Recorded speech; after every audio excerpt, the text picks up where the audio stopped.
In 2005, a gang of 34 thieves broke into the vault of the Brazilian central bank. The thieves stole $80 million in the largest bank robbery in Brazil's history. The surprising thing is, the vault was equipped with surveillance cameras, thermal sensors, and high-level security systems. So how did the thieves manage to break in, steal, and leave without triggering the alarm? The police investigations into this case went on for years, and, believe it or not, the police discovered that the millions the thieves stole turned into a curse for them, to the point where most of them wished they hadn't participated in the heist. So, what happened? And how did police investigations reveal major corruption among the police officers themselves? This story is one of the craziest stories in the history of the channel. And trust me, I guarantee you'll feel like you're living in a detective movie. There's no real-life story with crazier twists than this one. So get ready. Peace be upon you all. I'm Shams El-Din.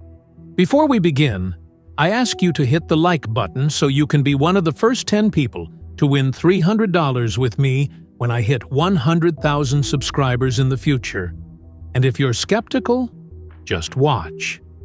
Also, in the last video, I promised that the first person to subscribe to the channel would have their name engraved on the YouTube plaque, and indeed someone subscribed, and that person is Abdullahi. So, I promise that when I get the YouTube plaque, I'll engrave your name on it and send it to you wherever you are.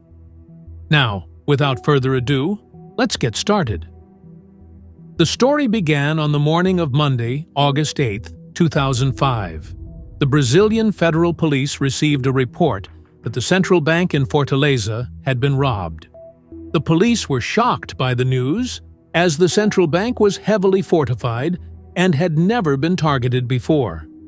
When the police arrived at the bank, the staff informed them that the robbery had occurred in the vault. Of course, it was Monday, after the weekend. When the employees returned to the bank and opened it, they went down to the vault where the money was stored and were surprised to find an open hole in the ground. The hole led to a tunnel dug underground. The strange thing was, the hole was so narrow that most of the police officers, upon seeing it, immediately knew they couldn't fit in. The first question the police asked the employees was, how much did the thieves steal? The employees replied that they hadn't had the chance to calculate the exact amount, but the initial estimates suggested more than 100 million Brazilian reais. Later, when they made a precise calculation, they discovered the amount was actually 164 million reais.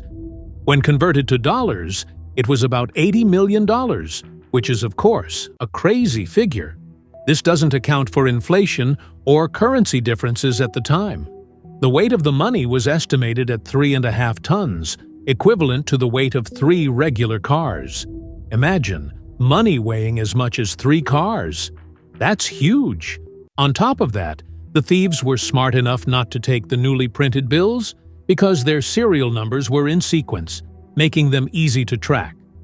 Instead, they took older bills that had been previously used, making them difficult or even impossible to trace. At that moment, the police stood around the small hole, puzzled and unable to enter. But one of the police officers was extremely thin, and he said to them, "I'll try to go in." His colleague objected, saying, "No, man, it's too risky. There could be traps, maybe bombs, or maybe the thieves are still inside and armed." But that thin officer, whose name was Enéas Sbrera, was brave and decided to face the unknown. Of course, he was hesitant inside, but the adrenaline rush he felt at that moment pushed him forward. So, Enéas entered the tunnel and started crawling. The tunnel was dark and very narrow, but it was equipped with a ventilation system, and the lights were still on. Since the lights were still on, Enéas thought the thieves might still be inside the tunnel and likely armed. He began to feel scared, thinking he might have thrown himself into danger. But he kept crawling, moving very slowly because he was afraid of stepping on a barely visible wire that could trigger a bomb or trap set by the thieves. Imagine, he crawled inside the tunnel for a whole hour, even though the tunnel was only about 70 meters long. He moved very slowly because of his fear. Finally, Ineas reached the end of the tunnel, where there was a ladder going up. Ineas climbed the ladder, gun in hand, feeling tense and ready for anything. The thieves could have been waiting on the other side with weapons. He opened the cover that sealed the entrance to the tunnel and started looking around for any sign of them, but the house seemed completely empty, with no sounds at all. The place was covered in a white powder, almost like flour, spread over every surface. This powder is actually used to cover up fingerprints. The house was a mess, filled with scattered garbage, clothes, and tools, and all the windows were boarded up with wooden planks. After searching the house, Ineas confirmed that it was completely empty, with no trace of the money. He also found a room full of sandbags, and it was clear that this was the sand they had dug up from the tunnel. Ineas climbed up to the roof and discovered that the house was very close to the bank, only about 70 meters away. He called his colleagues and informed them of his location. This house, where the tunnel's entrance was located, was actually painted green at the time of the robbery, and its front was labeled as a fake turf company, the kind you install in home gardens. This is where the massive heist started. The news was wild and spread across all the stations and newspapers, with even foreign media covering the event. Imagine the reporters who rushed to the house as soon as the police found it, watching every move the officers made from the start of the case. These are actual photos of the hole inside the house, and this is a shot of the tunnel from the inside. It was incredibly tough work, and it seems they spent a lot of money on it. But the house was in complete disarray, with clothes and garbage everywhere. The police inspected the crime scene thoroughly, from the house to the bank and everything in between, trying to figure out how the thieves pulled off the heist. The investigators immediately noticed a striking similarity between this operation and another one that happened last year in São Paulo, a city known for its robberies and numerous gangs. They concluded that there was a connection between the two, and that some of the people involved in this heist might have also been involved in the previous one. As we mentioned earlier, the thieves rented this house, painted it green, and officially registered it as an artificial turf company. This was the perfect cover for disposing of the sand and dirt dug from the tunnel. As for the tunnel, they cut part of the floor and designed a cover that made it look just like the floor, almost like a rug. If any outsider showed up or an emergency occurred, they could quickly seal the opening to hide the tunnel. The tunnel was exactly 73 meters long and dug using basic hand tools like shovels and pickaxes. They worked carefully to avoid making noise. The dirt they dug up was packed into bags and carried out of the house. To support the tunnel, they used wooden planks and some metal sheets, using around 900 wooden planks in total. Along the tunnel, they installed ventilation pipes and set up fans and lighting with electric bulbs. You usually see this kind of setup in any tunnel, but what made this one unique was that they also installed a water line and a phone line, something that had never been done in any other tunnel before. The water was for drinking and for the work itself, while the phone line was used for communication between the people inside the tunnel and those outside in the house, keeping the work organized. According to one of the thieves who was later caught, they worked in shifts, each shift consisting of 7 people, and the work continued non-stop, day and night. A truck would come by daily to pick up the dirt that had been dug up.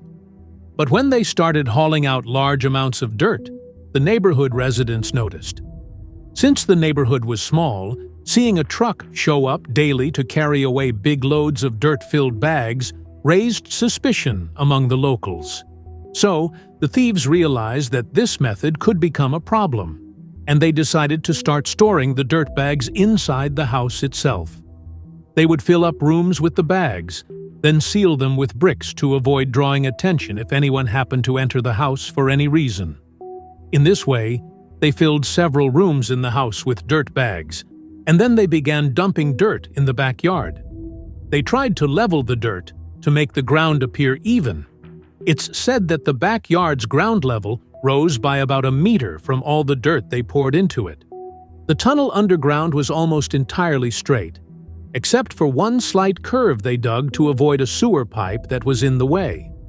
After that, the tunnel continued until it reached directly underneath the vault of the central bank, which was distinct and housed special machines for workers to use. One of these machines was a large crane located inside the vault. See this orange machine? That's the crane we're talking about. They use it to move the huge money boxes in the vault.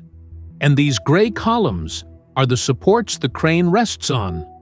Vault employees usually operate the crane all day long, moving crates and cages full of money from one spot to another. One of these crates can weigh over half a ton, which is why they needed the crane to move it. What happened was that at the end of the shift, the crane would be left wherever they finished working. It wasn't returned to a specific spot, just left in its last position at the end of the day. On Friday, before the employees closed the bank and left for the weekend, the crane stopped right next to the spot where the tunnel exit was opened. The crane blocked the angle that the security camera was watching from. That's when the investigators started getting suspicious, thinking this was strange, and they began considering the possibility that one of the bank employees might have been in on the heist. It seems this was their plan all along, to stop the crane in that exact spot to block the camera's view of the tunnel exit. There's another feature of the crane's design that helped the thieves. The metal rails that support the crane, the gray rails, were built along the wall, so the crates near them weren't resting directly against the wall. There was a small gap between them and the wall. This small gap turned into a narrow path that the thieves could walk through. The path was really tight, about 60 centimeters, but all the thieves who entered the bank were slim, as we mentioned earlier, because the tunnel entrance was small. So, they were able to walk through this path between the crates and the wall. That's how they managed to stay hidden from the security cameras.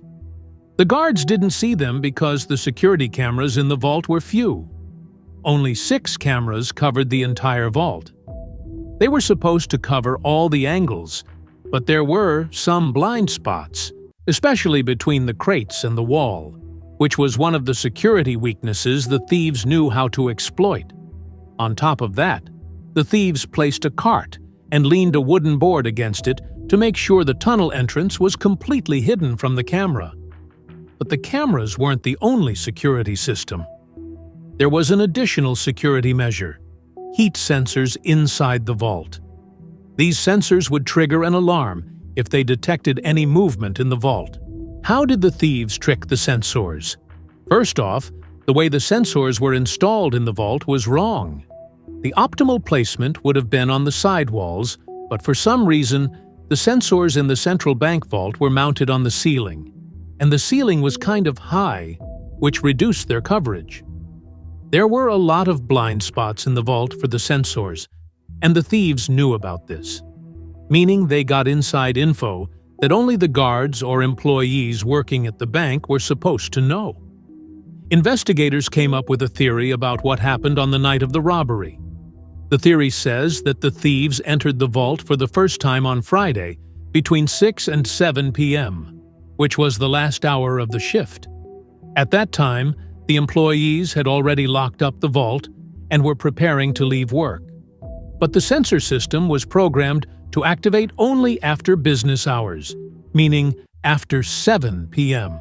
So, the theory suggests that the thieves entered the vault between 6 and 7, right when the employees locked it up, but the sensors weren't active yet. During this time, they set up the vault the way they wanted.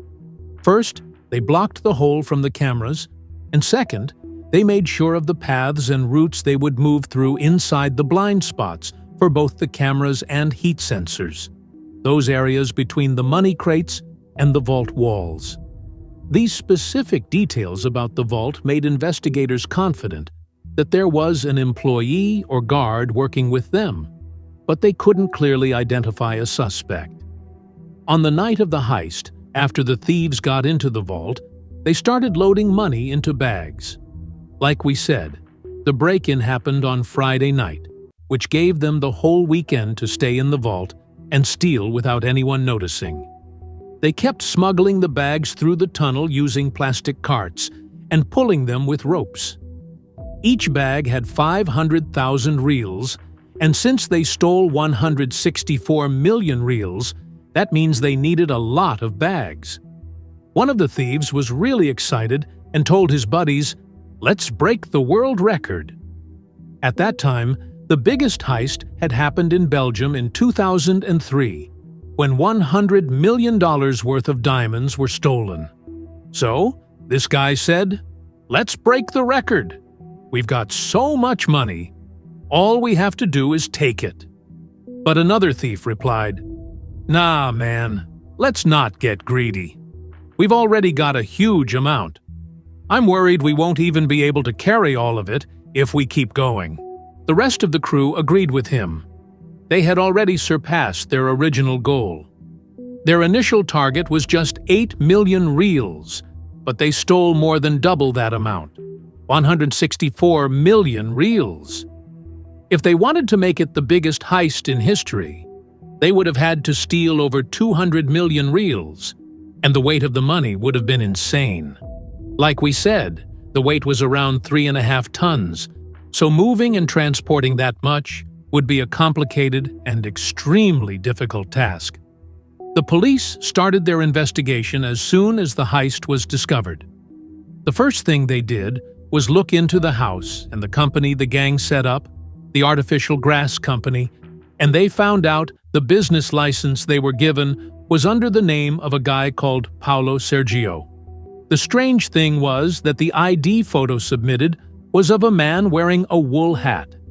An official document like that shouldn't have been accepted with a photo like this, where it was hard to even recognize the person. The police were baffled at how the Ministry of Commerce accepted that picture and started suspecting there might have been a bribe involved.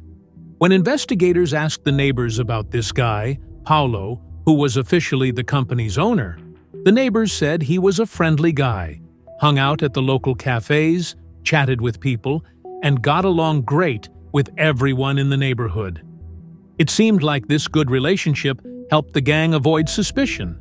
Besides investigating the company, the police started looking into car and truck dealerships because they realized that the weight of the stolen money, 3.5 tons, meant the thieves definitely used multiple cars, or maybe even trucks, to move such a massive load. During their investigation into vehicle sales, they discovered that some car dealerships had sold trucks for cash with a total value close to 1 million Brazilian reals. They found out that the person who bought these trucks was named Charles. Charles owned a shipping and transportation company, so it seemed normal for him to buy trucks. But the weird part was that he paid in cash. Large purchases like that are usually done through bank transfers, which raised the police's suspicion, leading them to open a side investigation into Charles and his company. When they contacted the shipping company, the surprise came when the secretary told them that Charles, the owner of the company, had personally traveled with the truck driver last Sunday. She told them they had an urgent job to transport some cargo to São Paulo. When the investigators heard the name São Paulo, they became convinced that this shipment was connected to the central bank robbery, because they were already suspecting that most of the thieves were from São Paulo. São Paulo is about 3,800 kilometers away from Fortaleza, the city where the central bank is located. The investigators' suspicion about São Paulo stemmed from a major heist that happened in 2004, the previous year, where a similar robbery took place in São Paulo. The thieves had dug a tunnel underground to rob the city, so the investigators suspected that the people who carried out the heist at the São Paulo bank were connected to those who pulled off the central bank robbery. There were probably individuals involved in both gangs. When the police learned that Charles, the owner of the shipping company, went with the truck driver to São Paulo, they were almost certain that he was transporting the stolen money, or at least part of it. I mean, why would he drive himself? That was odd. Anyway, through their investigations, the police tracked down the truck, which was a car carrier, transporting cars from Fortaleza, where the central bank is, to São Paulo. The journey was over 3,000 kilometers, taking several days. The federal police received intel that the truck was currently in a city called Belo Horizonte, which is on the route between Fortaleza and São Paulo. A group of federal officers took a helicopter to that city. As they were landing at the airport, the captain got a call from the local police informing them that the truck had stopped at a highway police station. The truck had pulled over on its own before the police even intercepted it. The reason for this was that the truck driver had no idea what was going on and wasn't involved in the heist. Over the weekend, he got a call from his boss, Charles, asking him to urgently transport a shipment of cars. The driver cut his vacation short and agreed to do the job, but from the start, he was suspicious about why this car shipment was so urgent. What made him even more curious was that Charles, the company owner, insisted on coming with him. It was the first time the boss had ever ridden along with the driver. On the road, strange things started happening. The driver noticed that Charles kept stopping at rest stops and using payphones to make calls. The driver thought to himself, why isn't he using his cell phone?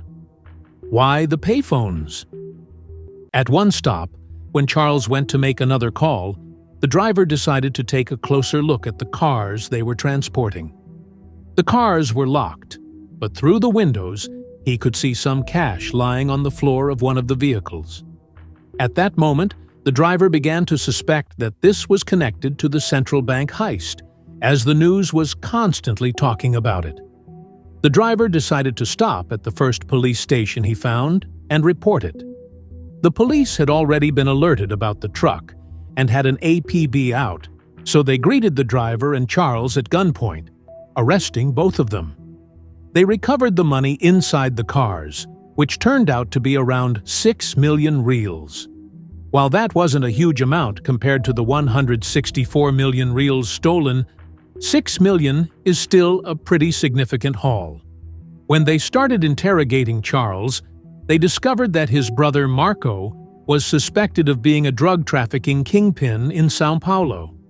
During the investigation, Charles admitted that he wasn't directly involved in the heist, but was helping the gang as a sort of distant partner, handling the logistics and transportation.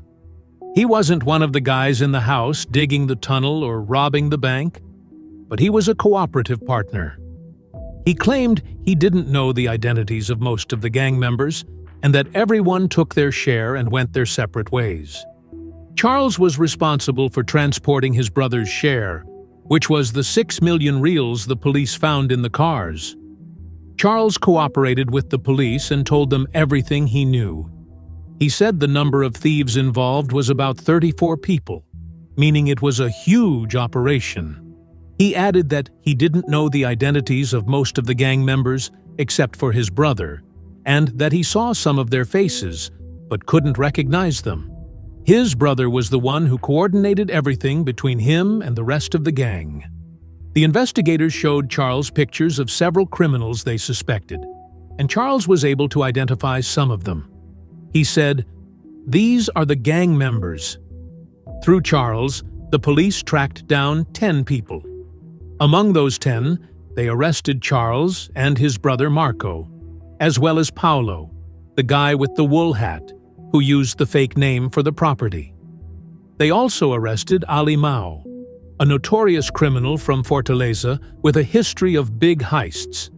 He was a longtime partner of Marco, Charles's brother, in previous operations, and the police believed Ali Mao was one of the leaders of the heist. They also arrested Moises, who was one of the most important members of the gang. Moises's story was wild. He had been sentenced to prison, but escaped in 2001. He was locked up in a prison called Karandiru, and that year, a group of prisoners orchestrated a massive breakout, where 53 people escaped through an underground tunnel. Moises was one of the tunnel experts, and after several years from the prison break in 2004, he took part in the bank robbery in São Paulo, the one we talked about earlier. Remember when I told you there was a similarity between this job and a previous one? Moises was one of the members involved in both, and in fact, he was one of the masterminds. Moises was actually the one who gathered the new gang to rob the central bank. He handpicked most of the members and coordinated between them. The police found this out later on. At this point, the police had a whole network of suspects and criminals. So, what's the next step? Do they just go and arrest them? No, that's a mistake. At this stage, they have to keep surveillance on them because one of their main goals is to recover as much of the stolen money as possible. The penalty for theft in Brazil isn't that harsh, so if they arrest one of the thieves, they'll do a few years in jail, get out, and find the money waiting for them, living a normal life as if nothing happened. That's why the police weren't just trying to catch the thieves, but also wanted to recover the money. One of the leads the police followed was a phone number.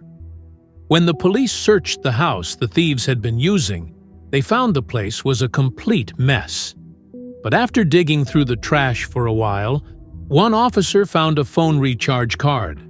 This was a big lead because they could track the card and find out what phone number the credit was added to.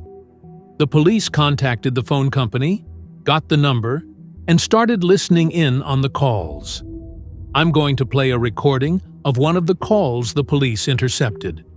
Notice how, even after getting the money, the thieves were still scared to use it for fear of drawing suspicion. This guy wanted to buy a motorcycle, but he was afraid. The police identified the owner of the phone number. His name was Antonio Edmar, and this guy had a record too. They knew the area where he lived, but didn't have his exact location. The area was called Boa Viagem. A team of federal police officers started tracking him, trying to pin down his location. During this time, the police intercepted another important call. Let's listen to the recording of that call. In this call, as you heard, Antonio asked someone to help him buy rubber bands. But what would they need rubber bands for? To bundle the money. Antonio asked for a large quantity, and that's when the police realized it had to do with the bank money. They assumed they were planning to count and divide the money and bundle it with the rubber bands. Around the same time, the officers in the field managed to locate Antonio. He was in a red house in the area we talked about. The officers began monitoring the house, dressed in plain clothes so they wouldn't draw attention. There was a cafe across the street from the house, so they sat there, pretending to drink coffee or tea while keeping an eye on the place. After a while, 2 men came out of the house.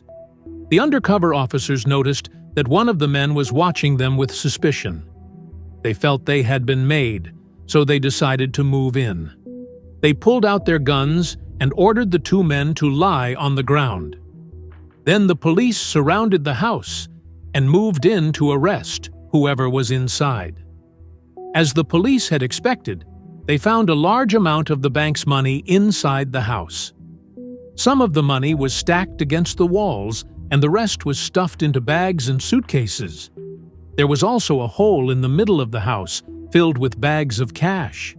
In total, the police found over 12 million reals in the house, a respectable chunk of the bank's money. The police arrested everyone in the house, starting with Antonio, who they had been tracking, and an older man named David, who was actually Antonio's boss and had been involved in the robbery. He was the one dividing the money and keeping records of the amounts in a ledger. These 2, Antonio and David, were the main arrests from the house, but the police also arrested 3 other people who were there. These individuals weren't directly involved in the bank heist, but they were followers of Old Man David. During the interrogations, the police got new leads that pointed to other suspects. Each lead and each cell of these suspects was assigned a team of officers and investigators to follow up on. The case became incredibly complex, with a lot of details about how they arrested a large number of them, but we'll focus on the more exciting operations. And trust me, some of them are wild. One of the gang members the police caught was a man named Desmar. This guy admitted that he bribed one of the bank guards. This guard was actually his friend, and his name was Edelson. By bribing this guard, they were able to get the information they needed about the security systems in the bank vault.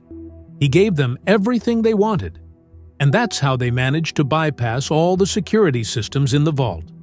Surveillance cameras, thermal sensors, and all that. They even knew about the crane and the tight passageways between the wall and the money vaults.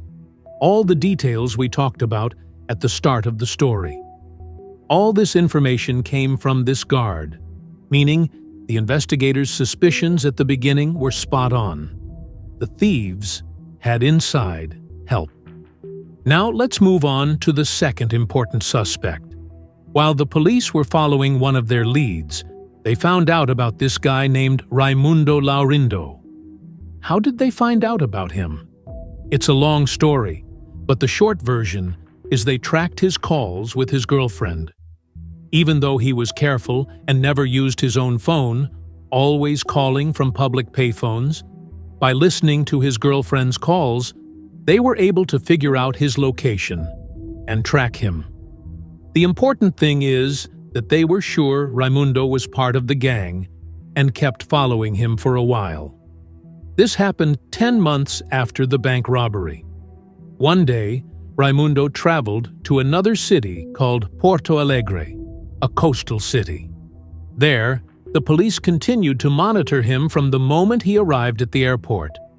When he got off the plane, he met up with a guy named Fat Alessandro. Raimundo and Alessandro got into a car and left the airport. They kept driving until they reached a house, and the federal police were following them. They kept an eye on the house, and after a short while, 3 more guys showed up and went inside. More people kept arriving at the house in small groups, 1 or 2 or 3 at most. The officers estimated there were about 10 people gathered in the house, all arriving at different times, so they immediately knew these people were planning something. The police followed Fat Alessandro when he left the house and noticed he went to the bus station where a group of people was waiting for him. They all got into the car with him, and the blue car you see in front of you was loaded with a bunch of stuff. Alessandro took the group to an area on the outskirts of the city and dropped them off at this building you see in front of you. The group got out and took all their stuff with them. The police found out the group had bought this building outright. The building was registered under one of their names, a guy named Fabricio, and he had bought it for 1.5 million reals. So, what were these criminals planning to do in an old, run-down building like this? And why were they moving their stuff into it? Were they renovating it? Of course not. The police immediately knew they were planning to dig a new tunnel. And when they took a quick look at the area, they instantly noticed a big bank nearby called Pane Rosul, which had large underground vaults. This was the thieves' new target. This is the thieves' building, and this is the bank building, really close to each other. To make it clear, this new gang wasn't the same one that pulled off the central bank robbery. But there were some members who were involved in both gangs, and it was following those shared members that led the police to this new gang. That's how it always works in the criminal world. People with experience in a certain area, like robbing banks or digging tunnels, move from one gang to another, using their expertise in new jobs with new people. Of course, at this point, the police didn't have solid evidence of what was going on inside the building, so they needed a way to keep an eye on them without being noticed. So, they rented a building across the street from the thieves' building. Again, this is the police building, this is the thieves' building, and this is the bank. Everyone is plotting against the other. The thieves plotting against the bank, and the police plotting against them. I love this crime scene atmosphere. The police set up their cameras and equipment and placed surveillance cameras on the thieves' building from multiple angles. In front of them were the monitoring screens, and they began watching the gang's movements. The thieves were pretending to renovate the building, working on it while wearing official worker uniforms and helmets, so no one would suspect anything. The police also noticed they were taking out large amounts of trash, knowing that this was the sand and dirt they were digging from the ground. The head officer overseeing the thieves was smart too. He told his team, "We need to check their trash. If we find just floor tiles and debris, it means they're still at the beginning, just breaking through the ground. But if we find sand and dirt, it means they've started digging a tunnel underground. And if we find concrete and steel, it means they've reached the bottom of the bank vault." The plan was to keep watching, and when the thieves got close to the bank vault, they would catch them red-handed. But then, something unexpected happened. The police were intercepting the thieves' communications and listening in on them when they found out that some members of the gang were being threatened and blackmailed by a third party. This third party knew what they were doing inside the building and was extorting them for money in exchange for keeping quiet. The police were worried that this third party might complicate things even more, but even they never could have imagined or expected who this third party actually was. It turned out that the third party was made up of two people, and these two individuals later showed up at the building themselves. The police were watching the building and saw them go inside and talk to the thieves. And guess what they found out? They discovered that this third party were actually cops, just like them. Corrupt cops who were blackmailing the thieves, taking money from them in exchange for leaving them alone. When these corrupt cops got involved, the federal police and the surveillance team felt like their whole operation might fall apart. So, they decided to go ahead and raid the building and arrest the gang. They positioned snipers on the roof of the building across the street to be ready for backup in case anything went wrong. The raid teams headed to the building and entered through the front door. This shot in front of you is a real shot from the moment they stormed the building, entering through the door. Inside the building, the thieves had no idea what was happening at all. They weren't armed, so they surrendered immediately. The special forces took control of the building easily, and these are real pictures and footage of the gang members who were arrested. In total, the police arrested 26 people, and they did, in fact, find the hole and the tunnel that the thieves had covered with wooden boards. Inside, the tunnel was reinforced with wooden and steel supports, and the experts who examined it confirmed that it had been dug using the same method as the central bank tunnel. And imagine this, the thieves had dug a pretty long way. They'd already reached 78 meters, and they only had 12 more meters to go to reach the bank vault. Out of all the people arrested, only 2 were confirmed to be part of the original gang that robbed the central bank, and they were Raimundo and Fat Alessandro. We've now reached 2007, 2 years after the central bank robbery, and some suspects still hadn't been found, but the investigations were ongoing. I don't want to get into too much detail about the investigations, but what you need to know is that the police were using the same approach in their investigation. They were trying to track the criminals through their families, wiretapping their calls, and things like that. Some of the suspects had pretty wild moments when they were arrested. This guy, for example, his name is Wazimir Eliodo, was caught by the federal police. At first, he had grown out his beard, and they didn't recognize him, but they saw his wife and identified him through her. When the police decided to arrest him, they were dressed in plain clothes. One of them walked up to him and whispered in his ear, Federal police. The game's over. And can you believe it? He fainted right there on the spot, as soon as he heard the words, Federal Police. He passed out, and when he came to, they had already cuffed him and started recording him talking. Let's listen to what he said, because it's pretty interesting. Ano e 2 meses no mato. Eu quase virei bicho, cara. Eu passei uma situação tão feia de jeito. Eu comia milho verde, carrapato, e purga no meu corpo, eu passava a mão de cera assim os eitos. What's strange is that he says this year was one of the worst years of his life, even though he was a millionaire. But he was living in constant fear. He said they took him and threw him in jail and left him with nothing. He also said he wanted to leave his dark past behind and turn over a new leaf, start fresh. The police told him to show them where he had the money, and he actually led them to it. He pulled out 2 bags from the ground, and inside them were coolers. The first cooler had cash, and the second one had property documents and deeds. So, the police seized everything: money, real estate, and other assets.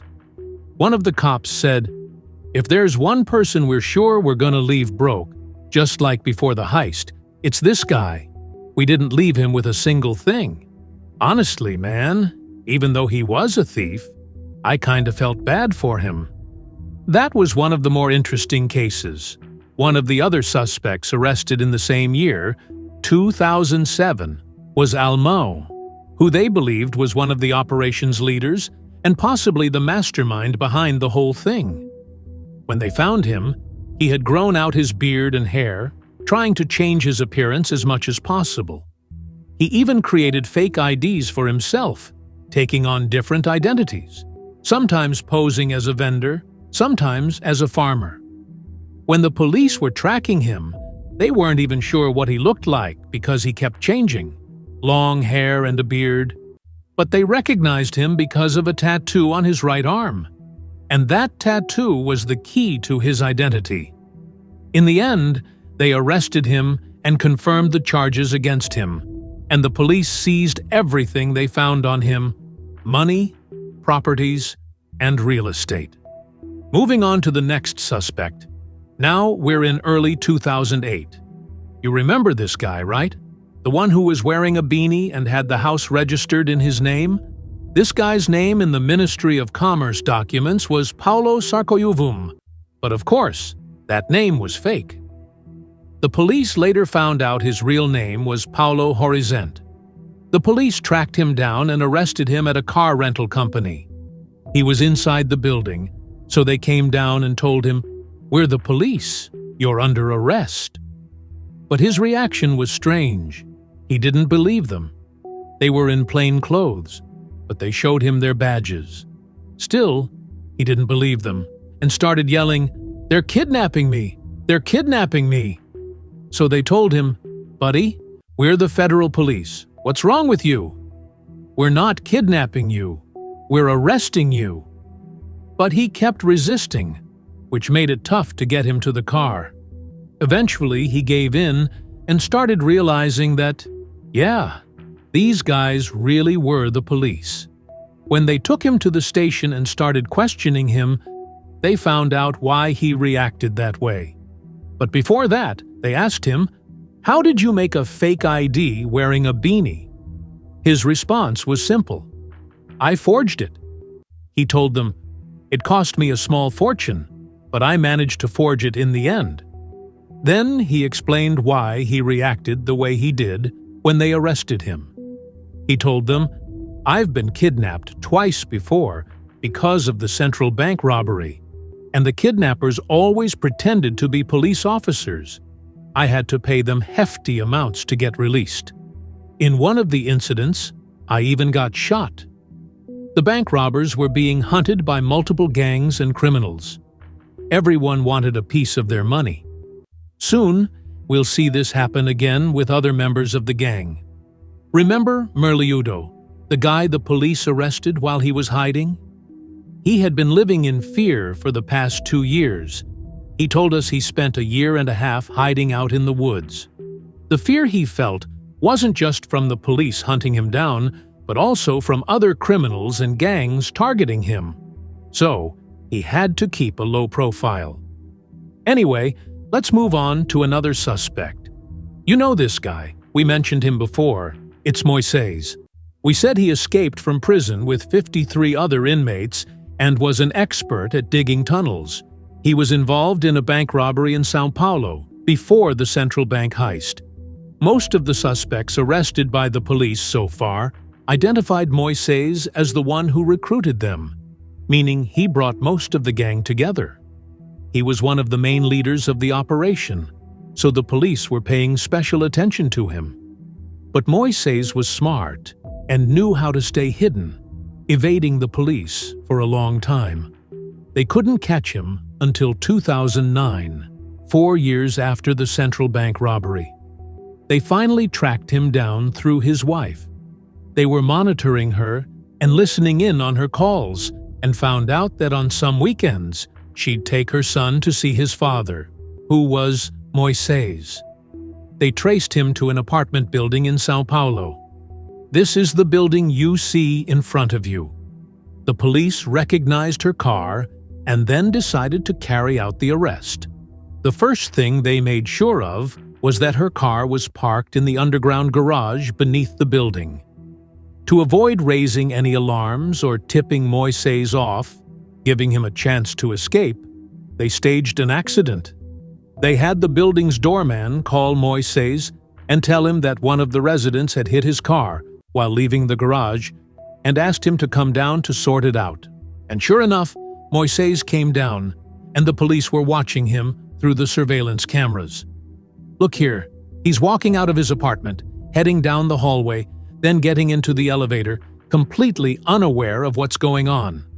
But as soon as the elevator doors opened in the underground parking, he was met by a group of federal officers standing right in front of him. He just stood there, stunned, unable to believe it. They immediately told him, "We're the federal police, you're under arrest." And that's how they captured one of the masterminds behind the central bank heist. Moises told them, "You guys really didn't forget about me, huh? It's been 4 years." The officer replied, "No, don't worry. We never forgot about you. You've always been on our minds." The police knew Moises as one of the 3 main leaders of the operation. The second leader was Almão, who we talked about earlier, and we said they caught him after he'd changed his appearance, growing out his hair and beard. All right, so who was the third person? We've seen this guy's picture before. It's Fernandinho. This guy was a well-known criminal in São Paulo, and the cops already knew about him. They knew he was one of the biggest drug dealers in the city. In fact, he was the main financier behind the whole operation, the central bank heist. The operation needed funding. They had to rent a house, register a company, buy drilling tools, get food and drinks for the gang, plus cover transportation costs for cars, trucks, and fuel. This thing needed money from the get-go, and Fernandinho put up 3 million reais to finance it. According to the police, his cut from the stolen amount was the largest among the whole gang, around 15%. So, if they stole 164 million, his share was about 25 million. That was his piece of the pie.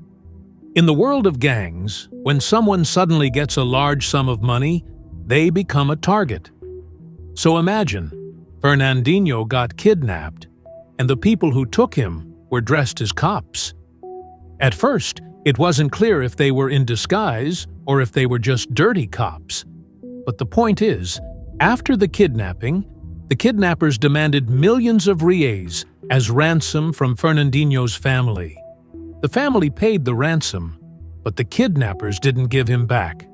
Imagine, the police later found his body. He was dead, murdered. And he was a drug lord with power and wealth. The crime world and gangs in Brazil are crazy. Later on, the cops managed to identify the kidnappers, and it turned out they were indeed corrupt cops. Can you believe that? The police robbed the robber. According to investigations, These dirty cops already knew Fernandinho, so when they kidnapped him and got the ransom from his family, they knew if they let him go, he'd come after them. Fernandinho was a top dog in São Paulo's crime world, and there was no way he would have let them get away with it if they let him go. So they killed him. And imagine, they even killed several people connected to him, people who could have identified them. They wiped out all traces and didn't leave a single clue behind. We're talking about cops. Guys, cops are criminals in this city. Fernandinho wasn't the only one from the gang who got kidnapped. A lot of them met the same fate. They were being hunted down by both the cops and the criminals, and even by the dirty cops. So, yeah, things were tough for them. To give you an idea of how rough it was, a lot of the people involved in the heist were relieved when the police finally arrested them. For example, this guy named Pedro, he was one of the gang members. He was just chilling at home when suddenly a group of people knocked on his door. He answered like, "Yeah, what's up?" And they told him, "We're the police," and demanded he hand over the money he stole from the central bank. Before Pedro could even talk to them, they barged in, beat him and his wife, and stole all the money he had in the house. They took over 1,000,000 reais from him. Again, dirty cops stealing from a thief. And imagine, not long after that, another group came to rob him again. He told them, "I've got nothing left. The last group already robbed me." They beat him up, searched the house, and when they didn't find anything, they left.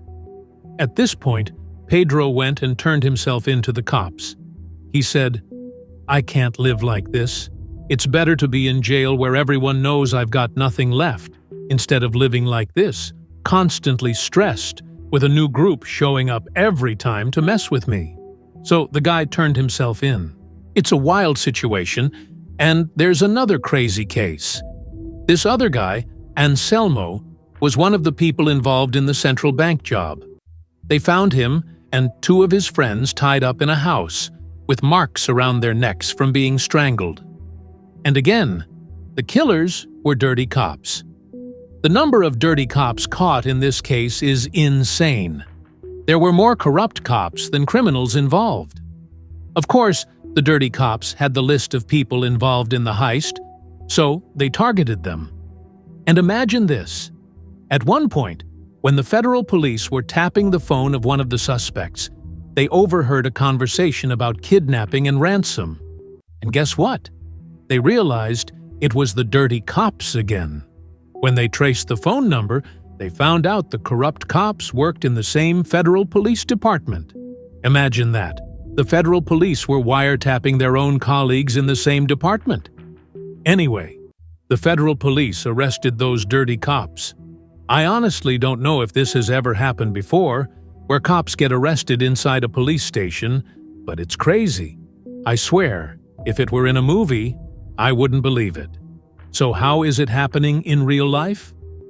The central bank heist in Brazil was one of the wildest cases this country has ever seen. And its effects weren't just limited to the theft of that huge amount of money. It led to a bunch of other cases and crimes, like kidnappings, extortion, and more. This made a lot of gangs turn to this type of operation, underground bank robberies, which became a trend. Every year now, the cops find dozens of tunnels. Some of these heists they managed to stop before they happened, and others they didn't catch until after the fact. Imagine one of the operations they stopped was targeting 1 billion reais. If it had succeeded, it would have been the biggest bank robbery in history. Same deal. The thieves rented a house and started digging the tunnel. But this time, to avoid suspicion, they got a house far from the bank, like 500 meters away. They were planning to dig a half-kilometer tunnel, which would have been the longest tunnel in the history of these operations. Their target was Banco do Brasil, that huge bank you see over there, the central hub for distributing money in Brazil. It's the bank that sends money to all the other banks. This place has 5 big vaults underground, and each vault always holds at least 1 billion reais. The thieves were working on the tunnel, dug a long way, and were almost directly under the bank. But their bad luck kicked in when the bank's foundation started to crack as they were digging. I mean, poor guys got busted because the contractor who built the bank wasn't any good. They were right under the vault, just about to break through. But yeah, seems like their luck was just really bad. Anyway, before we wrap up, let's take a quick recap of how the case ended. The police solved the case completely. No loose ends. They uncovered the criminal network and caught all of them. Of course, some of them died, but there's only one guy they couldn't catch to this day, a guy named Juvenal. He's the only one who managed to escape. As for the rest, they were either caught or their fate was found out. As for the money, the police recovered around 34 million reais from the stolen amount, which is, of course, a small percentage. But there wasn't much else they could do. The thieves laundered a lot of the money, buying properties and assets at cheap prices to clean their money. So a lot of it was lost. Plus, there was money spent on ransoms and other things like that. Most of the suspects, if they were only charged with theft, probably wouldn't have spent too long in prison because, like we said, the penalties for theft in Brazil are pretty light. But they were also charged with money laundering, which is a much more serious crime than theft. So a lot of them got hit with harsh sentences because every property, every car, every item they bought became a separate charge. So the sentences stacked up. Some of them got sentenced to over 100 years in prison, which is basically a life sentence. And that's how we reach the end of our story. I hope you all enjoyed it. And if you did, don't forget to hit the like button and subscribe, because that kind of stuff motivates me. If you enjoyed this video, hit like, and if you haven't subscribed yet, hit subscribe and turn on notifications. Here are some other great videos you can check out. Thanks for watching, and I'll see you in the next video. Take care.